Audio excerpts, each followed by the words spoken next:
Lions club Pumpwell ಕಲ್ಪವೃಕ್ಷ ವತಿಯಿಂದ ಮಕ್ಕಳ ದಿನಾಚರಣೆ ಕಾರ್ಯಕ್ರಮವನ್ನು ಮಂಗಳೂರಿನ ಶಕ್ತಿನಗರದ ಸಾನ್ನಿಧ್ಯ ವಸತಿಯುತ ಶಾಲೆಯಲ್ಲಿ ಆಯೋಜಿಸಲಾಯಿತು. ಕಾರ್ಯಕ್ರಮವನ್ನು ಲಯನ್ಸ್ ಜಿಲ್ಲಾ governor lion Kavita M Shastri M Jayappa ಅವರು ಉದ್ಘಾಟಿಸಿದರು. ಇದೇ ವೇಳೆ ಪದ್ಮಶ್ರೀ ಪುರಸ್ಕೃತ ಹರೇಕಳ ಹಾಜಪ್ಪ ಅವರನ್ನು ಸನ್ಮಾನಿಸಲಾಯಿತು.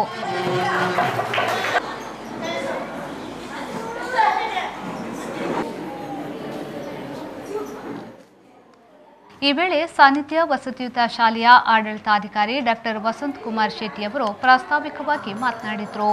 ನೀವು ದೇವರಿಗೆ ಬಹಳ ಪ್ರೀತಿಯ ಮಕ್ಕಳು, ಅದರಲ್ಲೂ ಮುಖ್ಯವಾಗಿ ಇನ್ನೊಬ್ಬ ಬಹಳ ಪ್ರೀತಿಯ ವ್ಯಕ್ತಿ ಇಲ್ಲಿ ಬಂದಿದ್ದಾರೆ, ಪದ್ಮಶ್ರೀ